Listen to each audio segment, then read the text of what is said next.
मैं प्रिडिक्ट कर रहा हूं कि नीट 2026 में पूछ लेगा। उसकी जगह पे तुम्हें मत सोचो मैंने एनसीईआरटी फाड़ दी है, ये मैं कोटा में पढ़ता था तब की एनसीईआरटी है। आप पिछला हिस्ट्री उठा के देख लो, ऐसा कोई साल नहीं गया है जब एनसीईआरटी की लाइन से बाहर से सवाल पूछ लिया गया। नमस्कार, स्वागत है आप सभी का। तो कैसे हैं आप लोग? उम्मीद करता हूं कि बढ़िया और जबरदस्त होंगे, पढ़ाई भी कर रहे होंगे। मैं हूं आप सबका दोस्त और होस्ट सुजय सिंह। तो मैं आ गया हूं लेके एक छोटा सा पार्ट जहां से एक क्वेश्चन फिक्स रहता है कि एनसीईआरटी की लाइन से डायरेक्ट पूछा जाएगा। आप पिछला हिस्ट्री उठा के देख लो, ऐसा कोई साल नहीं गया है जब एनसीईआरटी की लाइन से बाहर से सवाल पूछ लिया गया हो। यानी कि एनसीईआरटी पढ़ के जाने हैं, इसके शॉर्ट नोट्स बनाने हैं और एग्जाम से एक दिन पहले तो जरूर पढ़ के जाना है। ठीक है भाई? तो चलिए बिना किसी बातचीत के स्टार्ट करते हैं चैप्टर अपना। नाम है method of purification of organic compound. यानी कि जो ऑर्गेनिक कंपाउंड है उसका प्यूरिफिकेशन और सेपरेशन और एस्टिमेशन और डिटेक्शन, चारों चीजें पढ़ेंगे। बट टॉपिक का नाम एनसीईआरटी में देखोगे तो यही दिखेगा, method of purification of organic chemistry, organic compound. ठीक है, आइए सबसे पहले एनसीईआरटी खोलोगे तो वहां पे आपको देखने को मिलेगा कि हमारे पास प्यूरिफाई करने के लिए कुछ मेथड्स होते हैं, और जिसमें मेन मेथड्स हमारे पास निकल के आएगा कि हमारे पास 5 मेथड हैं। सब्लिमेशन है और क्रिस्टलाइजेशन है और डिस्टिलेशन है और डिफरेंशियल एक्सट्रैक्शन है और क्रोमैटोग्राफी है। जो लेटेस्ट टेक्नोलॉजी है, ध्यान रखना, डायरेक्ट सवाल पूछा गया है कि लेटेस्ट टेक्नोलॉजी क्या है, वो क्रोमैटोग्राफी है। क्रोमैटोग्राफी एक्चुअली में क्रोमा मतलब कलर होता है, यानी कि कलर से हम किसी कंपाउंड को पहचान के अलग कर लें, उसी मेथड को क्रोमैटोग्राफी कहते हैं। ठीक है भाई? क्रोमैटोग्राफी प्यूरिफाई, सेपरेट करने के लिए और आइडेंटिफाई, तीनों करने के लिए हम लोग यूज करते हैं। ठीक है भाई?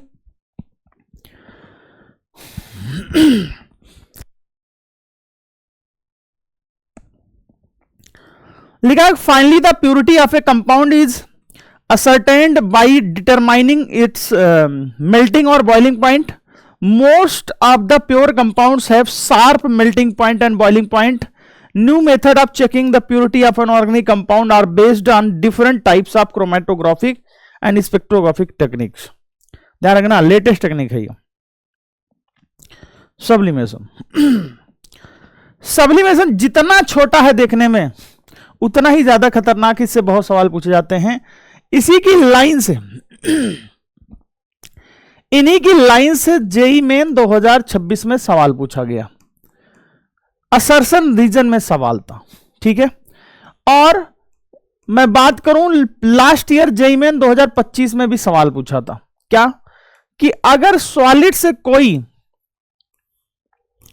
डायरेक्ट वेपर में चेंज हो रहा है तो क्या होगा, उसे हम लोग सब्लिमेशन बोलते हैं। ठीक है? लेकिन वेपर अगर सॉलिड में चेंज हो रहा होगा उसे डिसब्लिमेशन भी बोल सकते हो, लेकिन उसे डिपोजिशन बोलते हैं। ऐसा जेईई मेन ने दिया था, डिपोजिशन बोलते हैं। ठीक है भाई? समझ में आ गया सर? हमें क्या याद रखना है? आपको याद रखना है कि सब्लिमेबल कंपाउंड होगा और नॉन सब्लिमेबल इंप्योरिटी होगी। जैसे मैं एग्जांपल के तौर पे कह दूं कि I2 सॉलिड किसी एक के साथ फंस गया, जैसे NaCl के साथ I2 सॉलिड मिला हो, प्यूरिफाई करने के लिए हम लोग सब्लिमेशन यूज करेंगे। ठीक है? दूसरा एग्जांपल, हमारे पास कैम्फर है। सभी लोगों को पता होगा कैम्फर जो होता है वो डायरेक्ट हीट करने पे किस में चला जाता है, वेपर में चला जाता है। पूजा पाठ में हम लोग यूज करते हैं। कैम्फर किसी के साथ मिल गया हो। कभी कभी देखा गया है कि नेफ्थलीन जो होता है ये भी सब्लिमेबल होता है। नेफ्थलीन जो होता है ये भी सब्लिमेबल होता है। तो अगर ये किसी के साथ फंस गया है तो ये कुछ एग्जांपल्स आपको याद रखने हैं। जैसे बहुत पहले एक सवाल पूछा गया था, तब AIEEE एग्जाम हुआ करता था कि फ्लोरीन, क्लोरीन, ब्रोमीन, आयोडीन में से किसका प्यूरिफिकेशन हम लोग सब्लिमेशन मेथड से करेंगे। तब उसमें तुम्हें ढूंढना था कि कौन सा ऐसा है जिसको हीट करने पे सीधे सीधे वेपर में बदल जाता है। तो ऐसा सिर्फ आयोडीन था।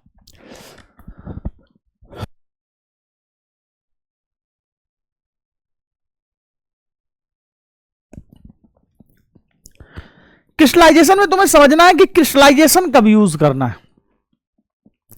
तो this is one of the most commonly use technique for the purification of solid organic compound. It is based on the difference in the solubility. ये बेस्ड है किस पे? ये लाइन आपको पूछा जाएगा किस पे बेस्ड है? सॉल्युबिलिटी ऑफ कंपाउंड पे. यानी कि अगर मेरे पास इंप्योरिटी भी है, मेरे पास ऑर्गेनिक कंपाउंड भी है, तो उनमें से जो सॉल्युबिलिटी होगी वो डिफरेंट होगी. The impure compound is dissolve in a solvent in which it is sparingly soluble at room temperature. कह रहा है जो इम्प्योर कंपाउंड है वो किसी एक सुटेबल सॉल्वेंट में स्पेरिंगली सॉल्युबल है, बट हाई टेम्परेचर पे अच्छा खासा सॉल्युबल है. The solution is concentrated to get a nearly saturated solution.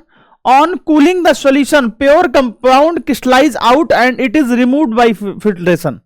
उसे हम लोग क्या करते हैं? कूल कर लेते हैं तो क्रिस्टल बन जाते हैं, जिसे हम लोग सेपरेट करते हैं फिल्टर लगा के.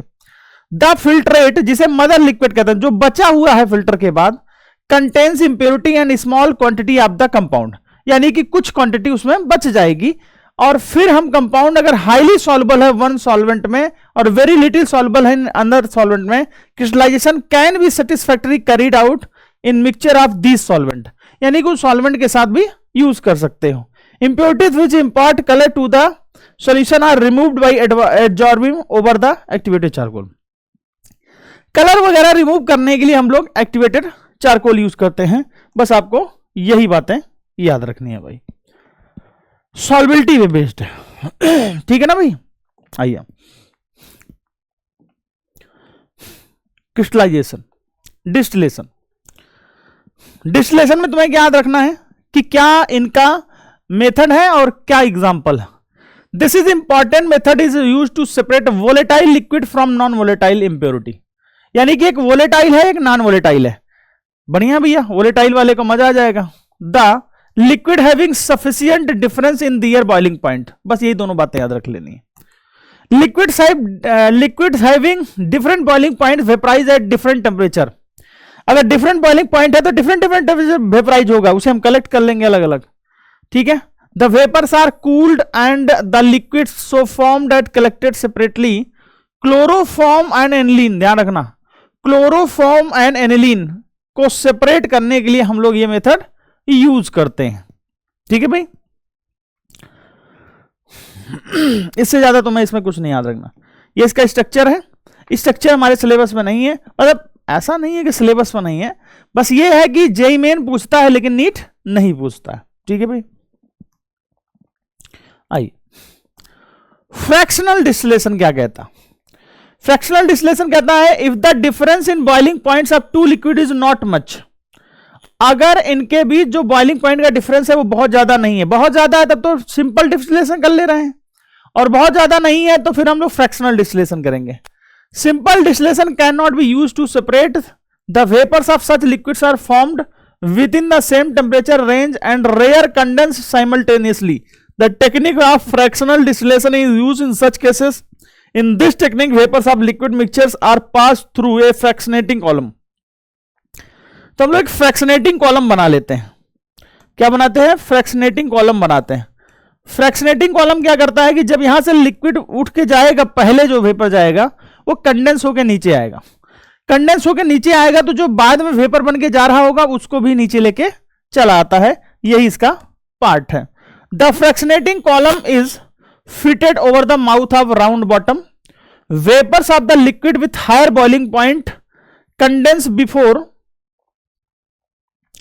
जिसका हायर बॉइलिंग पॉइंट होगा, condense before the vapors of the liquid with lower boiling point. जाहिर सी बात है जिसका लोअर बॉइलिंग पॉइंट है उसका कंडेंसेशन पहले होगा. The vapors, सही बोल रहा हूं? हाँ भाई, बॉइलिंग पॉइंट कम है तो मैं जल्दी बॉइल हो जाऊंगा, बॉइलिंग पॉइंट ज्यादा है तो मैं लेट बॉइलिंग होऊंगा. Rising up in fractionating column become richer in more volatile component by ये देखो फ्रैक्शनेटिंग कॉलम लगाता, बस बाकी सेम है. by time the vapors reach the top of the fractionating column, these are rich in the more volatile component. Fractionating columns are available in various size. फलाना ढमकाना ये सब आपके काम का नहीं है.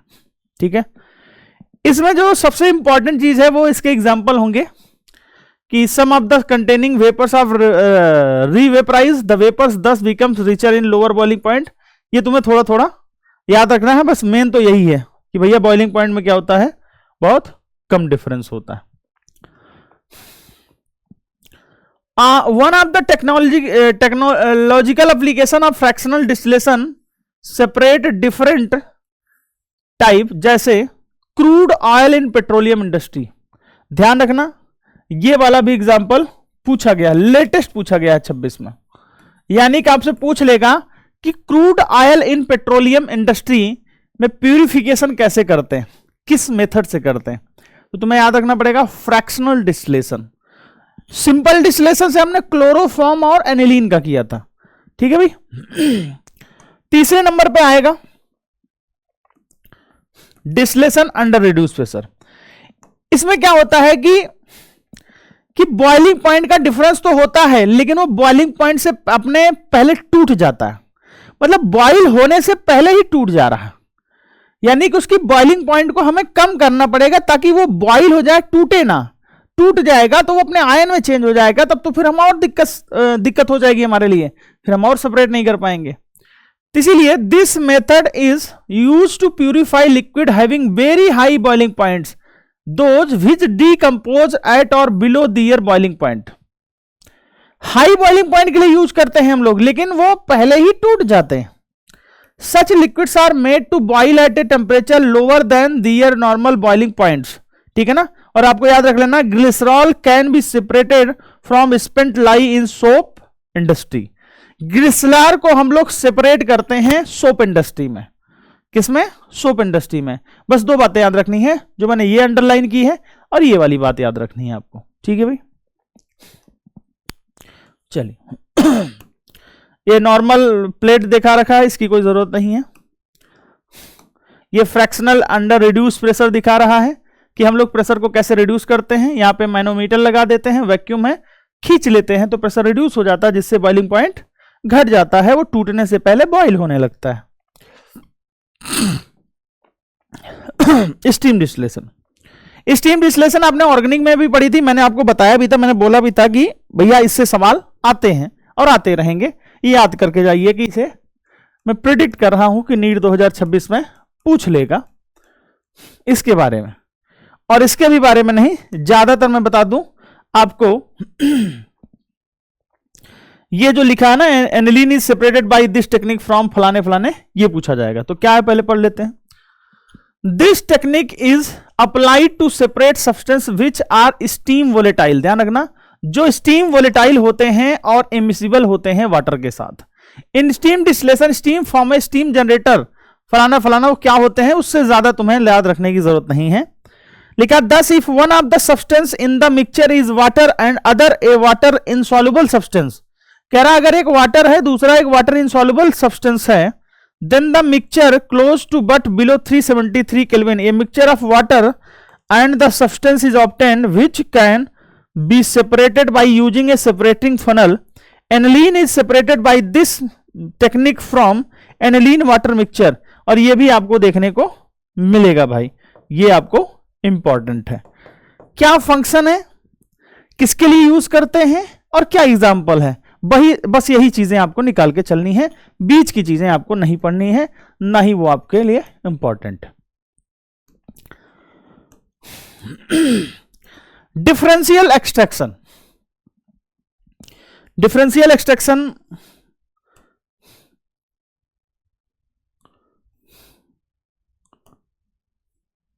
ठीक है। डिफरेंशियल एक्सट्रैक्शन ये है, देख लो, मान लो तुम्हारे पास ये फनल है, ये फनल के बारे में भी पूछ लेता, ध्यान से देख लो भैया। ऑर्गेनिक कंपाउंड रखा हमने और ये एक्वस लेयर में है, यहां पे हमने सॉल्वेंट डाल दिया। अब हमने इसको हिला दिया, अब हिलाया तो सॉल्वेंट और ऑर्गेनिक कंपाउंड की सॉल्बिलिटी अच्छी थी। अच्छी क्यों थी? क्योंकि हमने दोनों ही नॉन पोलर ले लिए हैं, वाटर पोलर है। अब नॉन पोलर के साथ डिजॉल्व हो जाएगा। अब ये डिजॉल्व हो जाएगा तो organic solvent in solvent layer, और पानी बच जाएगा, खोल के पानी निकाल लेंगे। अब ये दोनों मिक्स हो गए हैं, इन दोनों को हम आराम से किसी और मेथड से यूज कर सकते हैं, वही कह रहा है। When an organic compound is present in an aqueous medium, it is separated by shaking it with an organic solvent in which is more soluble than in water. The organic solvent and the aqueous solution should be immiscible बिल्कुल immiscible होंगे क्योंकि polar polar के साथ, non polar के साथ dissolve होता है। With each other दो form two distinct layer which can be secreted by separatory funnel. ठीक है भाई। Differential extraction is carried out in separatory funnel as shown, structure दिखा दिया। कह रहा है कि अगर मान लो सॉल्बिलिटी में थोड़ा सा भी डिफरेंस आ रहा है, बार बार इसे आप कर सकते हो, बार बार करने से क्वालिटी अच्छी आ जाएगी। क्या हो जाएगी? क्वालिटी अच्छी आ जाएगी। ठीक है भाई, ठीक है, बस इससे ज्यादा तुम्हें नहीं याद रखना इसमें। क्रोमेटोग्राफी, क्रोमेटोग्राफी में दो फेज होते हैं, ध्यान समझना, दो फेज होते हैं, बार बार ये यूज करें, मैं समझा देता हूं। दो फेज होंगे, एक स्टेशनरी फेज होगा,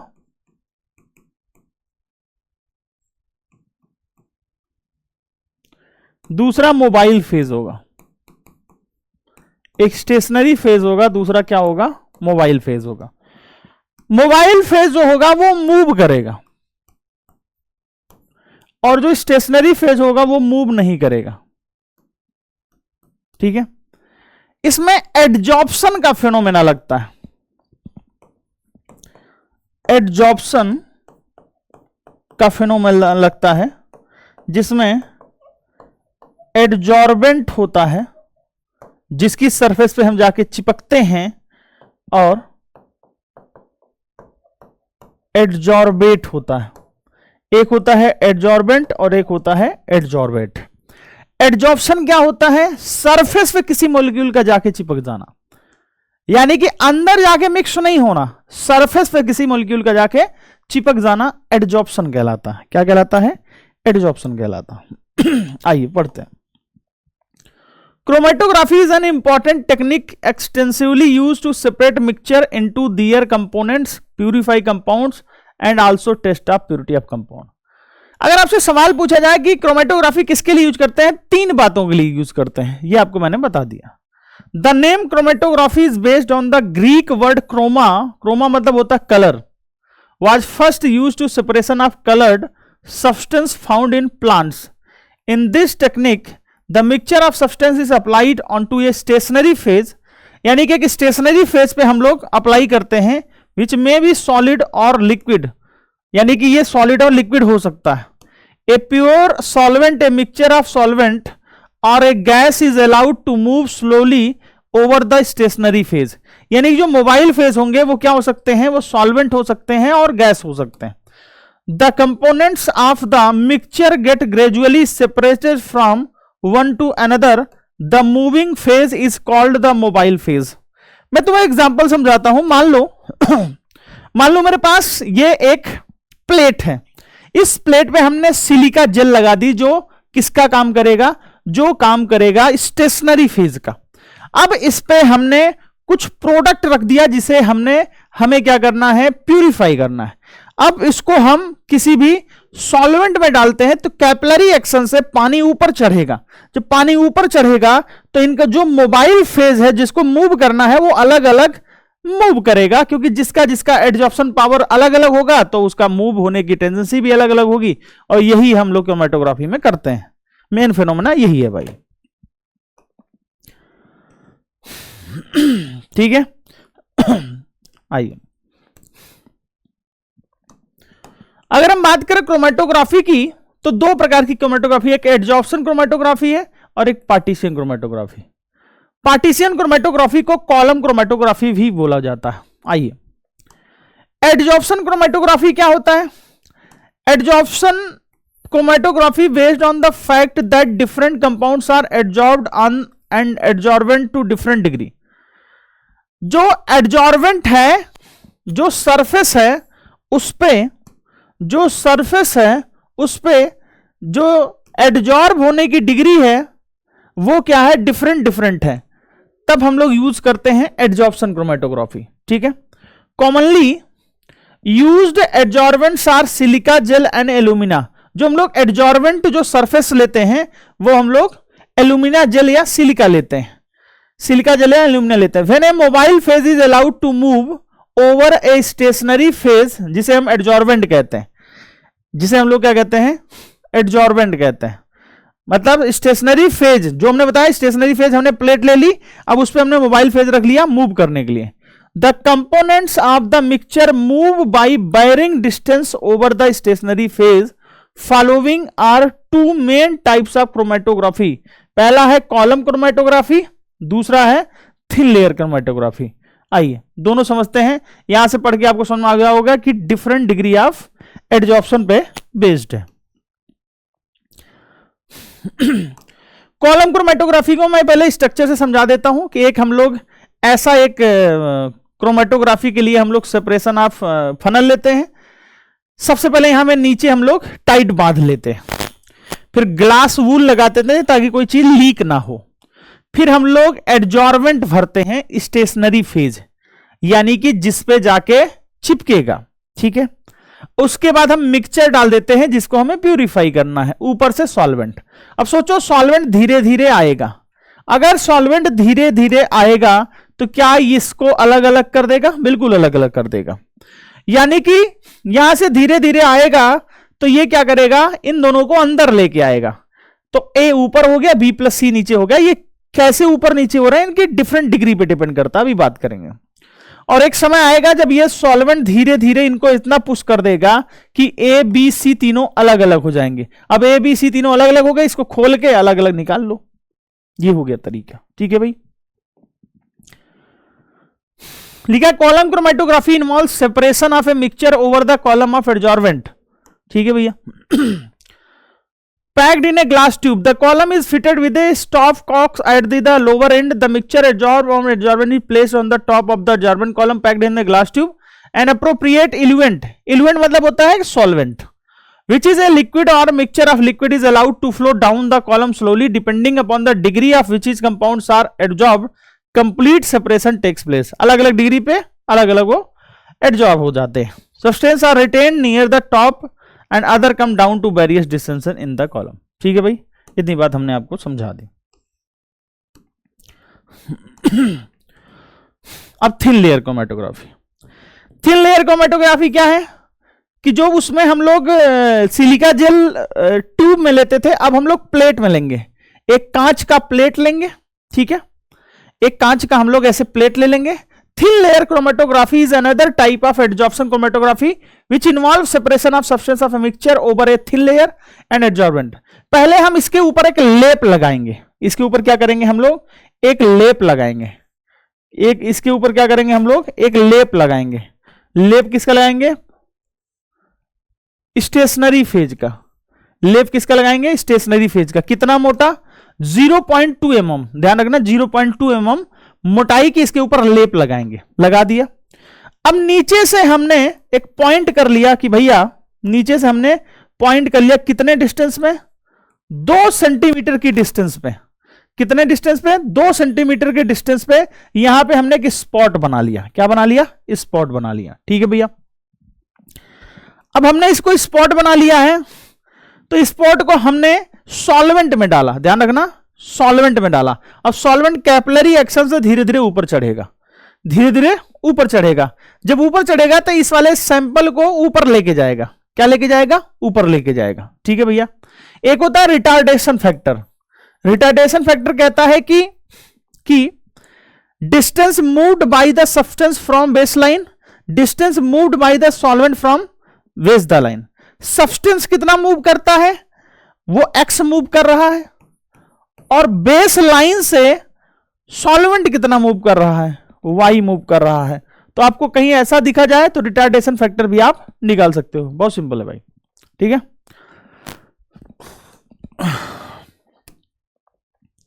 इसको ध्यान से पढ़ लेना, तुम्हें सारी चीजें समझ में आ जाएंगी।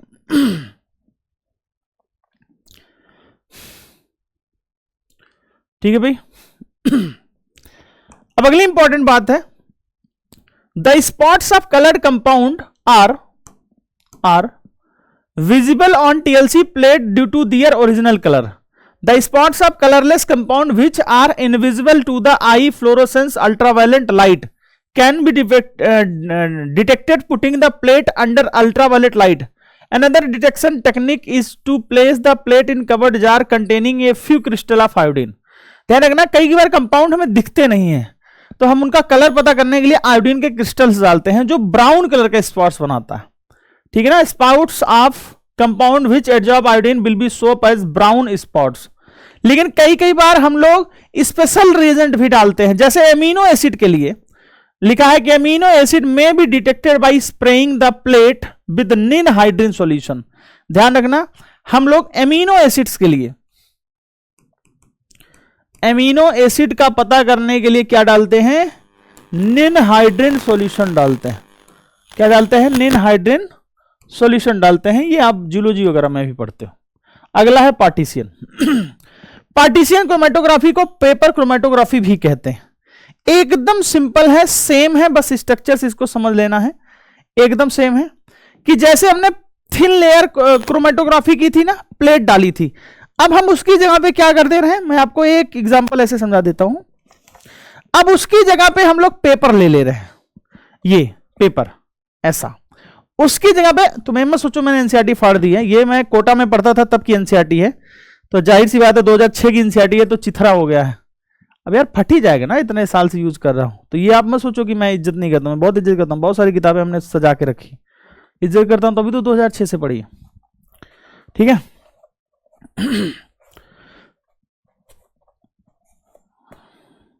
ये स्पॉट अभी भी यहां रखोगे, सेम फेनोमेना है, सेम फेनोमेना है, कुछ नहीं याद रखना है, सारी चीजें सेम हैं। और इसमें जो सॉल्वेंट है वही क्या है, एलिवेंट का काम कर रहा है, वही क्या कर रहा है, वही क्या कर रहा है, मोबाइल फेज का काम कर रहा है। ठीक है भैया, ये समझ में आ गया। अब कराएंगे डिटेक्शन। क्या कराएंगे, डिटेक्शन। हमने एक ऑर्गेनिक कंपाउंड लिया, आप पढ़ लेना, मैंने पढ़ा हुआ है। इसको हमने जलाया, कैसे, क्यूप्रिक ऑक्साइड से जलाया। कैसे जलाया, क्यूप्रिक ऑक्साइड से जलाया, यानी कॉपर ऑक्साइड, यानी कि Cu+2 से जलाया, तो हमारे पास CO2 मिला, ठीक है। अगर हमने इसको जलाया तो हमारे पास H2O मिलेगा, ठीक है।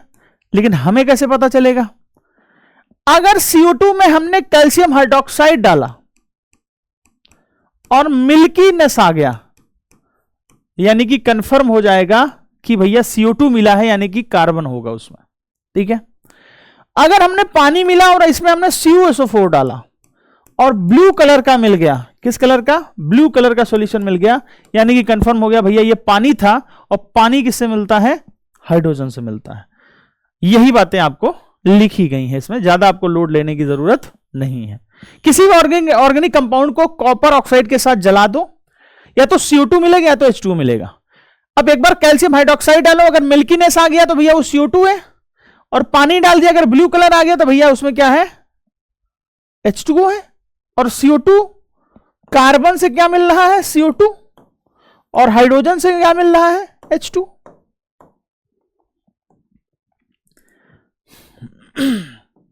Lesson test. पहली ही लाइन से आपसे सवाल पूछा जाएगा कि कौन से मेथड हैं, कौन से मेथड हैं भैया, कौन से मेथड हैं भैया, तो नाम है लसाइन टेस्ट।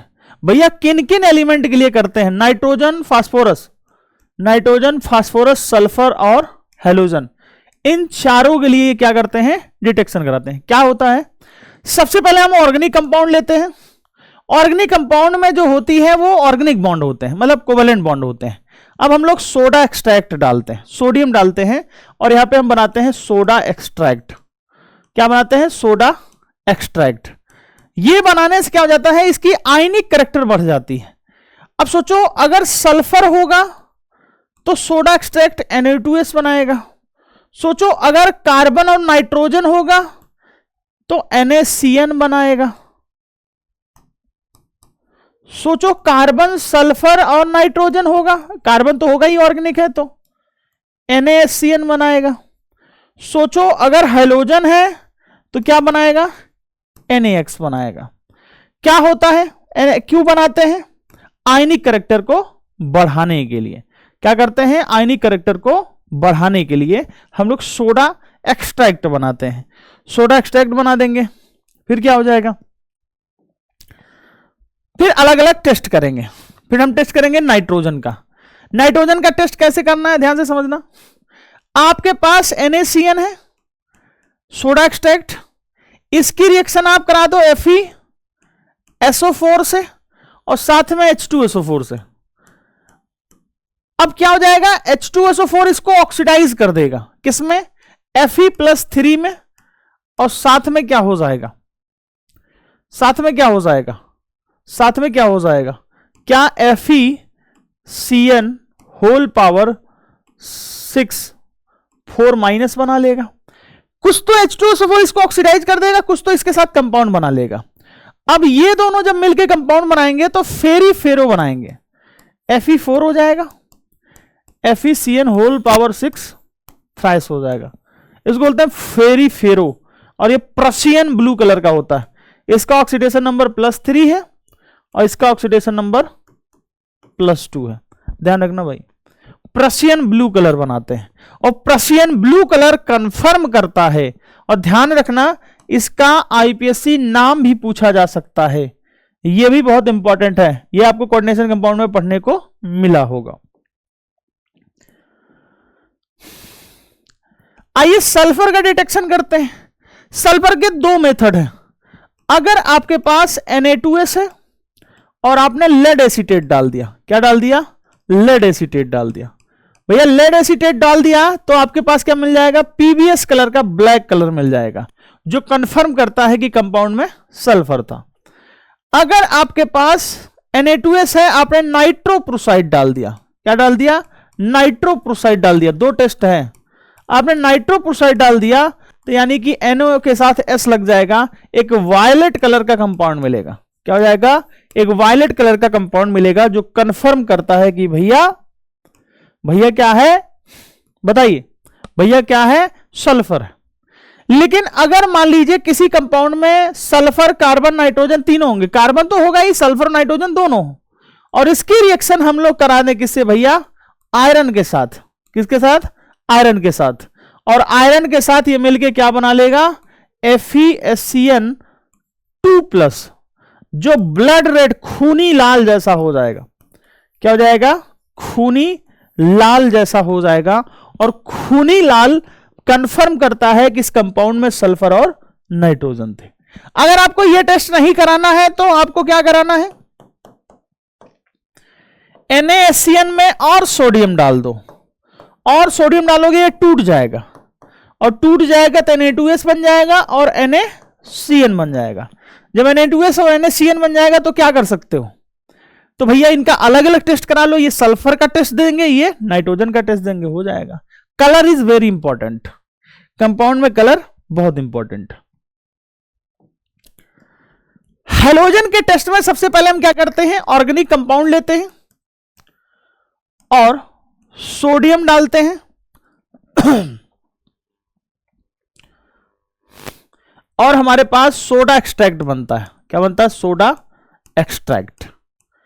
अब सोडा एक्सट्रैक्ट को पहले हम लोग HNO3 से नहलाते हैं, HNO3 से नहलाते हैं। ऐसा क्यों करते हैं, ताकि हमारे पास हैलोजन के अलावा अगर सल्फर हो या नाइट्रोजन हो तो वो क्या हो जाए, गैस बन के उड़ जाए। कैसे गैस बन के उड़ जाएंगे सर, अगर S-2 होगा और HNO3 डालोगे, ठीक है ना, तो HNO3 H2S गैस बना के उड़ा देगा, समझ में आया। और NaCN होगा तो HCN गैस बना के उड़ा देगा। ओहो अच्छा, इसलिए डालते हैं, इसलिए पहले हम HNO3 डालते हैं। हमारे पास मान ले रहा हूं AgX बन गया। अब AgX की हम लोग रिएक्शन करेंगे किससे, यार मैंने गलत बोल दिया, AgX कहां, NaX होगा ना, सोडा एक्सट्रैक्ट। हमारे पास प्योर NaX मिल गया, ठीक है, क्या मिल गया, प्योर NaX मिल गया। अब NaX की रिएक्शन करेंगे AgNO3 से, ठीक है, तो आपके पास AgX आएगा। अगर AgX NH4OH में सॉल्युबल है और व्हाइट कलर का है तब तो वो क्लोरीन होगा। अगर स्पैरिंगली सॉल्युबल है और पेल येलो है तब तो वो ब्रोमीन होगा। और सॉल्युबल नहीं है और प्योर येलो है, डार्क येलो है, तब वो आयोडीन होगा। क्लियर है भाई, बस ये 3 बातें आपको लिख लेनी। Test for phosphorus. Organic compound में आपने सोडियम एक्सट्रैक्ट डाला तो आपके पास Na3PO4 बन गया, ठीक है। HNO3 से नहला दो, HNO3 से नलाओगे तो H3PO4 बन जाएगा। अब H3PO4 की रिएक्शन अमोनियम मोलिब्डेट से करा दो, अमोनियम मोलिब्डेट से करा दो, NH4 होल ट्वाइस MoO4 तो बना लेगा अमोनियम फॉस्फोमोलिब्डेट, अमोनियम फॉस्फोमोलिब्डेट बना लेगा। क्या बना लेगा? अमोनियम फॉस्फो,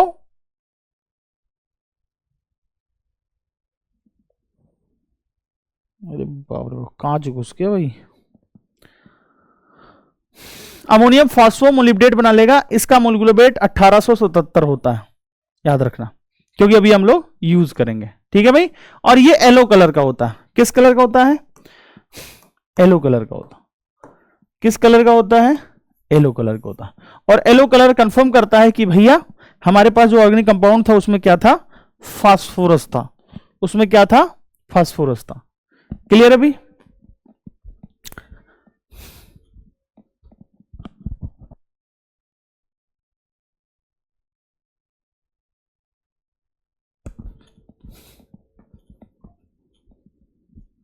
ठीक है चलिए आगे बढ़ते। अगला आएगा quantitative analysis. Quantitative analysis carbon और हाइड्रोजन का मैं आपको ट्रिक के माध्यम से बताता हूं, इन सब पे जाइए। पहले आप पता करिए कि कार्बन किससे आया है? CO2 से कार्बन आया है, ठीक है। और H2O से 2 हाइड्रोजन आया है। अब हमें अगर परसेंटेज निकालना है कार्बन का, ध्यान रखना, तो एटॉमिक मास कार्बन का अपॉन कार्बन किससे आया है उसका मोलिकुलर मास, CO2 से आया है तो उसका molecular mass, into mass of CO2, mass of CO2 क्यों? Mass of compound, mass of CO2 upon mass of organic compound, गुणे 100, खत्म। तरीका समझ में आ गया कैसे याद रखना है? याद क्या रखना है? याद हो जाएगा। परसेंटेज ऑफ हाइड्रोजन निकालना है तो हाइड्रोजन किससे आया है? H2O से।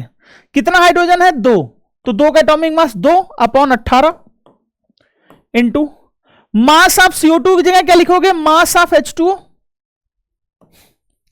क्या लिखोगे? मास ऑफ H2O अपॉन, और ऑर्गेनिक कंपाउंड वाला तो मास सेम रहेगा, तो मास ऑफ ऑर्गेनिक कंपाउंड क्या हो जाएगा? Mass of organic compound. ये सब मेथड आपके काम का नहीं है और ना ही आपको जरूरत है। इन सब पे सवाल खूब भर भर के आ रहा है, बस खत्म। ठीक है भैया, कार्बन और हाइड्रोजन का डिटेक्शन हो गया। अब जेई ने एक सवाल पूछा था उसने CO2 और H2O का मास नहीं दिया, उसने बोला कि इस वाले ट्यूब में इतना मास बन जा रहा है। ध्यान रखो, एनहाइड्रस CaCl2 क्या एब्जॉर्ब करता है? ये एब्जॉर्ब करता है H2O को, और KOH सॉल्यूशन बेस है तो ये एब्जॉर्ब करेगा एसिडिक ऑक्साइड को। KOH फेमस है भैया CO2 को एब्जॉर्ब करने के लिए।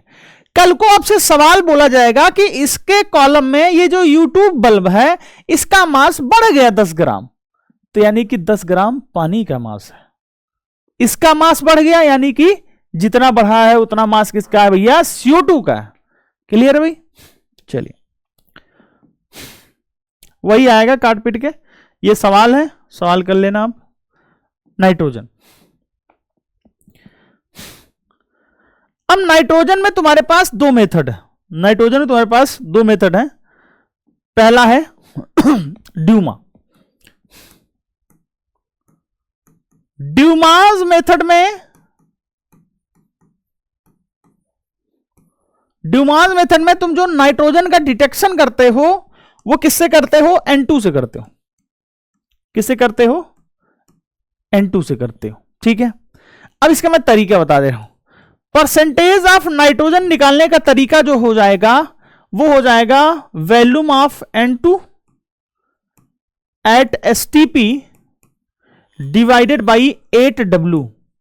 ये सर अपने मन से बता रहे हो? हाँ अपने मन से बता रहा हूं। Volume of N2 at STP divided by 8W। W क्या है सर? ऑर्गेनिक कंपाउंड का मास है। अगर वॉल्यूम, ध्यान रखना, अगर वॉल्यूम एसटीपी पर पता ना हो, एसटीपी पर ना दिया हो, तो आइडियल गैस इक्वेशन लगाओ, P1V1 upon T1 any temperature बराबर P2V2 अपॉन T2, और क्या हो जाएगा एसटीपी। और अगर मैं एसटीपी पे बात करूं तो जो P2 होगा वो 760 mmHg होगा, ध्यान रखो। और जो T2 होगा एसटीपी पे टेम्परेचर 273 केल्विन होगा। बिल्कुल सही बात। अरे भाई ये तो पता होती है ना आपको बात, ये दो बातें आपको याद रखनी है। और P1 हमेशा ध्यान रखना, P1 में हमेशा एक्वस टेंशन घटाना है। क्या करना है?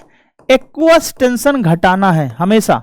मान लो किसी टेम्परेचर पे आपको दे रखा है कि प्रेशर 360 है और 15 उसका एक्वस टेंशन है, तो 345 हो जाएगा। क्या हो जाएगा? 345। बस इतना याद रख लो, तुम्हारा हो जाएगा। ये सब पढ़ने की जरूरत नहीं है। ठीक है, आइए जैसे इस वाले सवाल को मैं अपने मेथड से कर देता हूं। मेरा फार्मूला है कि भैया volume of N2 divided by 8W। Sir इसमें 0.3 ग्राम दे रखा है, तो W दे रखा है 0.3। ठीक है भैया। सर ये तो कुछ और दे रखा है, सर 300 केल्विन पे दे रखा है। तो हमने कहा भैया P2V2 अपॉन T2 से P1V1 अपॉन T1 निकाल लो। तुमने कहा सर मुझे V2 चाहिए, हमने कहा V2 निकाल लो। 760 गुणे V2, एसटीपी वाला V2 है, V2 और एसटीपी वाला मान लो, कोई फर्क पड़ता है, डिवाइडेड बाई 273 बराबर P1 कितना है? 715। नो, 715 में से 15 घटाओगे 700 आ जाएगा, इनटू वॉल्यूम कितना हो जाएगा?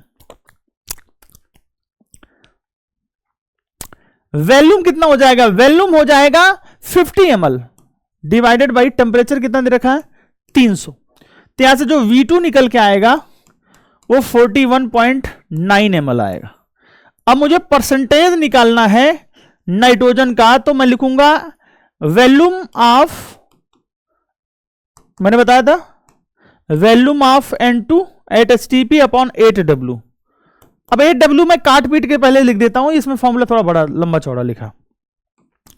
41.9 8 इंटू 0.3, तो 41.9 डिवाइडेड बाई 20 8 24, 8 24 कितना हो जाएगा? 24, यानी कि 2.4, और 2.4 से डिवाइड करोगे 17.46% आएगा। आए समझ में कैसे करना है? बिल्कुल, जेल्डॉल मेथड।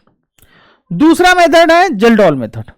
जेल्डॉल मेथड क्या है कि जेल्डॉल मेथड आपको पढ़ लो, NH3 से नाइट्रोजन का डिटेक्शन करते हैं। किससे करते हैं? NH3 से नाइट्रोजन का डिटेक्शन करते हैं। कैसे निकालते हैं? परसेंटेज ऑफ जो नाइट्रोजन होता है वो 1.4 NV यूज्ड बाई W होता है। अब आप सोचोगे सर कि ये तो फॉर्मूला हमको पता ही नहीं है। इसमें जो दे रखा ना, घबरा जाओगे तुम, परेशान मत हो, मैं बता दूंगा ये क्या चीज दे रखा। ठीक है भाई, ठीक है भाई, ये फॉर्मूला होता है।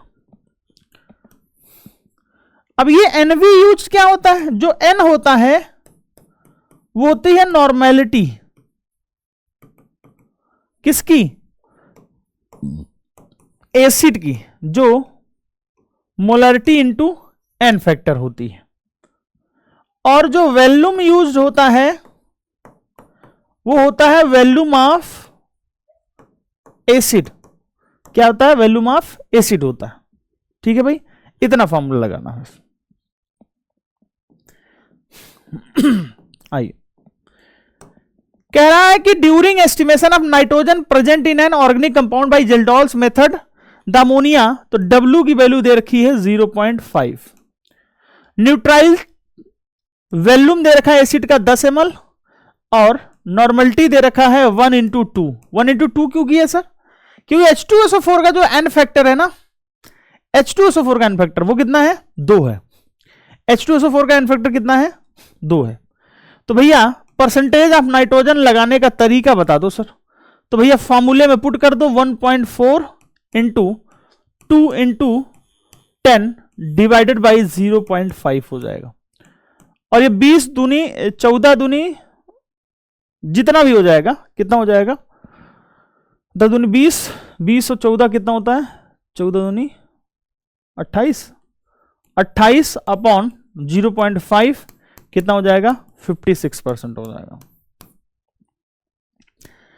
अगर मान लो कभी सवाल में ये बोल दे कि भैया एसिड जो है बचा हुआ है और बचे हुए एसिड को फलाने बेस से हम न्यूट्रलाइज करते हैं, तब आपको एक स्टेप और करना पड़ेगा। क्या करना पड़ेगा, तब आपको NaVa बराबर NbVb लगाना पड़ेगा और वहां से वॉल्यूम ऑफ एसिड निकालना पड़ेगा। और जो वॉल्यूम ऑफ एसिड आएगा तो वॉल्यूम जो यूज्ड होगा वो टोटल वॉल्यूम में से VA घटाओगे। क्यों?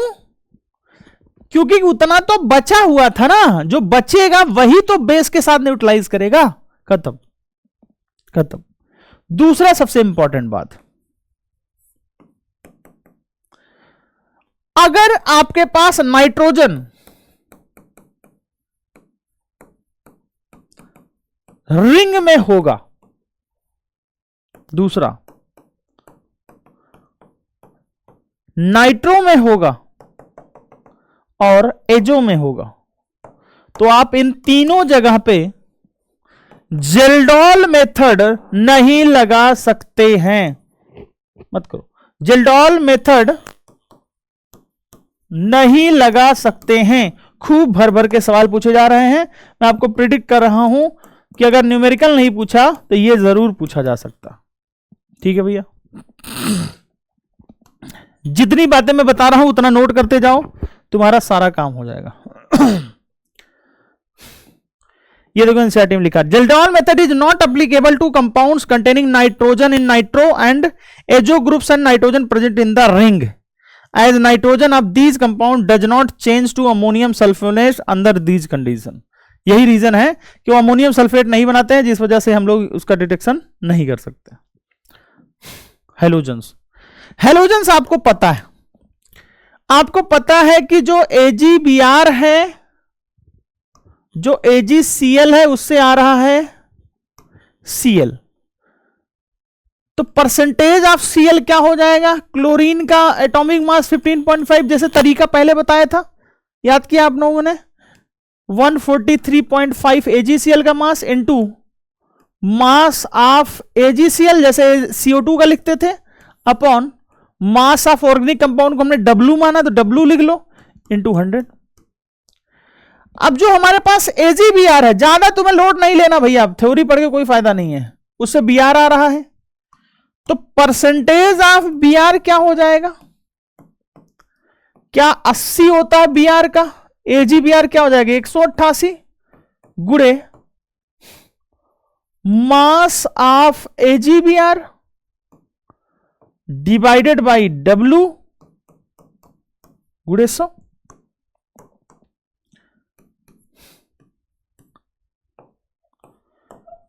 तीसरा है AgI, AgI से I हो रहा है,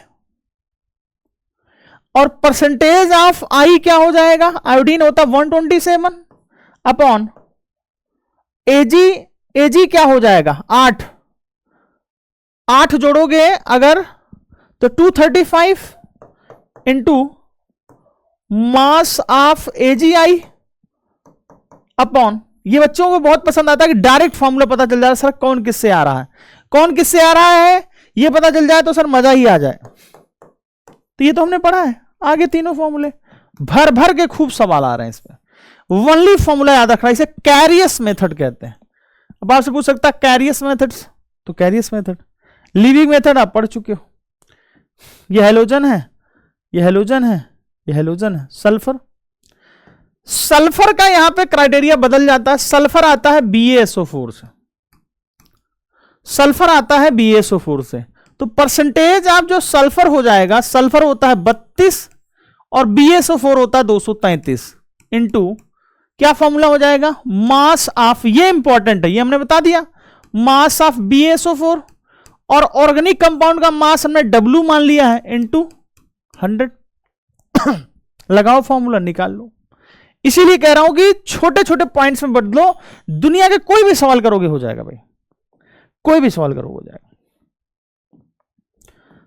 जैसे इस वाले सवाल को देख लूं, जेईई मेन में भी आया हुआ है,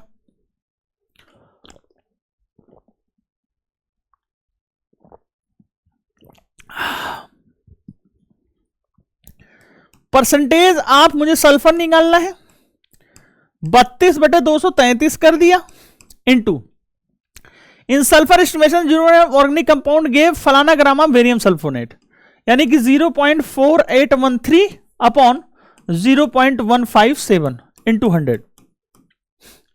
कैलकुलेट कर लो, 42% आ जाएगा। बस कैलकुलेशन है भैया, क्या हो जाएगा, 42% आ जाएगा। फास्फोरस निपटा देता हूं। फास्फोरस दो तरीके से आएगा, एक आएगा Mg2P2O7 जिसका मोलिकुलर मास 222 होता है, खत्म हो गया। तो परसेंटेज ऑफ फास्फोरस निकालना है, तो दो फास्फोरस है तो क्या हो जाएगा, 31 गुणे 2 अपॉन 222 इंटू मास ऑफ, जैसे CO2 लिखते थे वैसे हो जाएगा mass of Mg2P2O7 divided by W गुणे 100। हलवा बना दिया कि नहीं बना दिया भाई, हलवा हो गया। पकड़ लो दूसरा फास्फोरस सर, अमोनियम फास्फोमोलिब्डेट याद करो, NH4 whole thrice PO4 dot 12 MOO4, MOO4 नहीं MOO3 होगा, MOO4 नहीं बल्कि MOO3 होगा। MOO4 और MOO3 में बड़ा कंफ्यूजन है भाई, लोग हो जाते हैं कंफ्यूज। मैं किस खेत की मूली हूं, MOO4 से MOO3 हो जाएगा, हाँ MOO3 हो जाएगा, MOO3 हो जाएगा। और इसका 1877 होता है। अब समझ में आया क्यों रटवाया था 1877। Yes yes yes yes.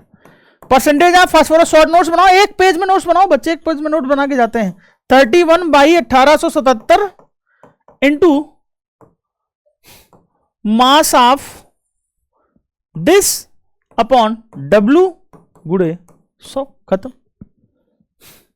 देखिए यहां भी ये दे रखा, यहां भी दे रखा।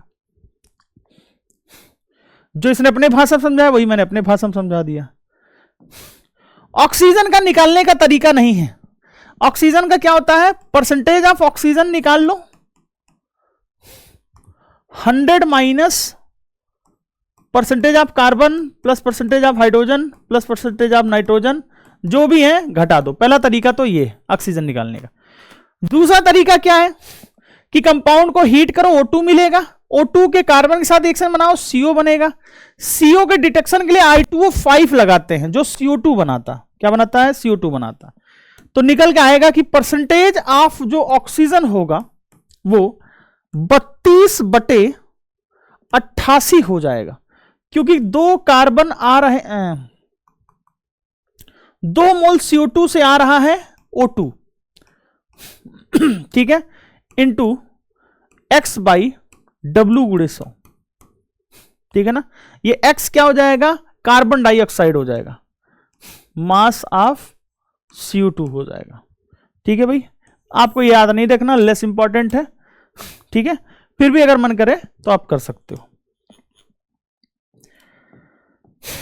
अगर मैं आपको समरी देना चाहूं कि भैया इतना तो पढ़ाई दिया सर, कुछ समरी दे देते तो मजा आ जाता। आओ पहला समरी, अगर मैं नाइट्रोजन का डिटेक्शन करूं तो मेरे पास नाइट्रोजन के लिए क्या मिल रहा है, NaCN। और NaCN का जब टेस्ट करते हैं तो कौन सा कलर बनाता है, याद करिए, प्रशियन ब्लू कलर। कौन सा कलर बनाता है, Prussian blue colour. Fe4 FeCN whole power 6 whole thrice, इसका कलर क्या होता है, प्रशियन ब्लू कलर। ठीक है भाई। दूसरी बात, जब हम लोग सल्फर का डिटेक्शन करते हैं तो हमारे पास बनता है Na2S, और Na2S से अगर मैं बात करूं तो एक हमारे पास मिलेगा PbS जो किस कलर का होगा, ब्लैक कलर का होगा, और एक हमारे पास मिलेगा Na4 FeCN5NOS, ठीक है, जो किस कलर का होगा, जो वायलेट कलर का होगा। किस कलर का होगा, वायलेट कलर का होगा। तीसरा,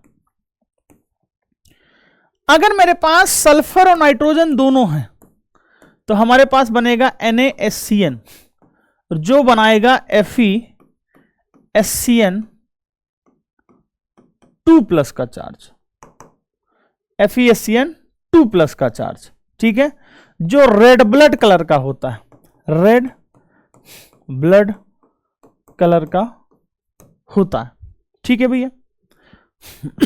चौथा, नाइट्रोजन हो गया, सल्फर हो गया, सल्फर हो गया, नाइट्रोजन हो गया। अब आएंगे हेलोजन की बारी। हेलोजन आएगा तो क्या बनाएंगे, अरे कार्बन और हाइड्रोजन का तो आपको पता ही चल गया ना भाई, तो सिंपल लिख लो उसको भी।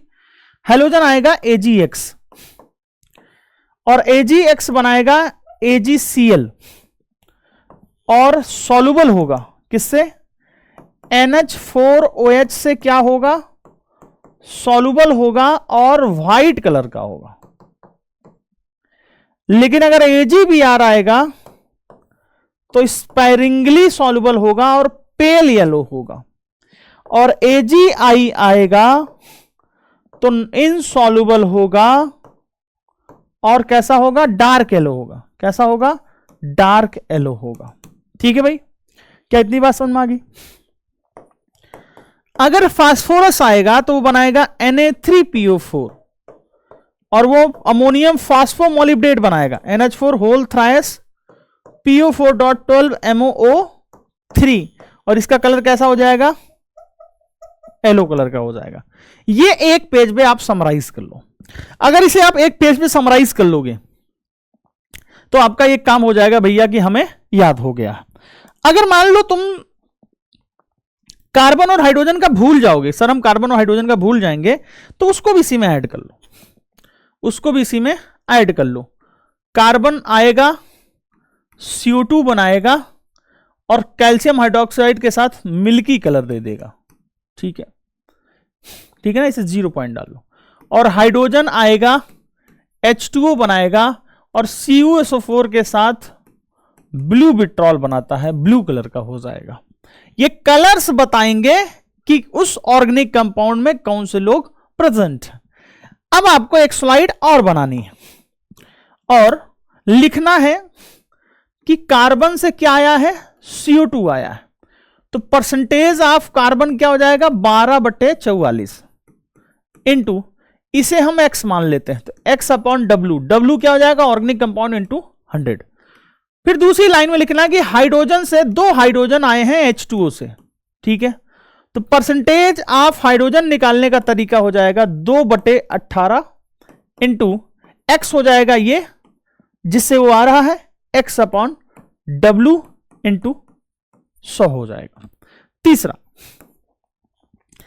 अगर मैं सल्फर की बात करूं तो सल्फर आ रहा है BaSO4 से, ठीक है, तो परसेंटेज ऑफ सल्फर क्या हो जाएगा, 32 इसका निकाल लो 233 आएगा, 233 इंटू x/W गुणे 100 हो जाएगा। चौथा बात, सल्फर का निकाल लिया, अब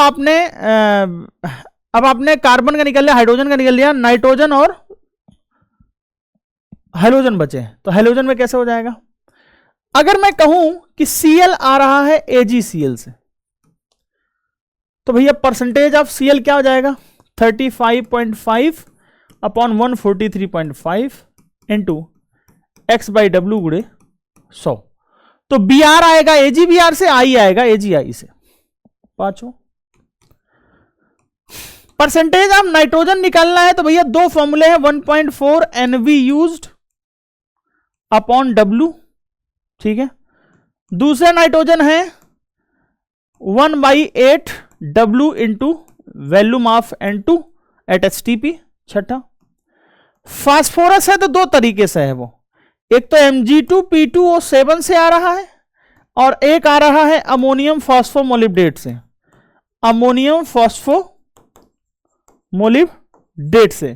ये 222 है, ये 1877 है। आई थिंक ये बना लो तो आपको ये सारे करने की जरूरत नहीं है, दो चीज आपको पढ़नी पड़ेंगी, एक जेल्डॉल मेथड और एक ड्यूमा मेथड। ध्यान रखना, जेल्डॉल और ड्यूमा को आपको पढ़ना पड़ेगा, क्योंकि जेल्डॉल और ड्यूमा पढ़ोगे तो चीजें आपको समझ में आएंगी कि एक्चुअली में कह क्या रहा है। ठीक है ना? तो उम्मीद करता हूं कि अगर इतना पढ़ने के बाद एक बार एनसीईआरटी पढ़ लो, साथ में पीवाईक्यू कर लो। ठीक है ना? सारे सवाल हो जाएंगे भाई। हम भी 2 घंटे से ज्यादा नहीं पढ़ाते हैं, 1 घंटे में इसलिए समराइज किया ताकि आपको समझ में आएगी ये चैप्टर हलवा नहीं है, इसे 15 मिनट में भी पढ़ा जा सकता है, बस हम पढ़ते नहीं हैं। क्यों? क्योंकि हमें ये मिथ बना दिया गया कि ये बहुत लंबा चौड़ा है, बहुत बड़ा चैप्टर है। ठीक है ना? इन्हीं के साथ अपनी वाणी को विराम देता हूं। थैंक यू, शुक्रिया, नमस्कार। पढ़ते रहिए, मस्त रहिए। ये सफर बहुत अच्छा रहा। मिलते हैं फिर नेक्स्ट सेशन में कभी। धन्यवाद, नमस्कार।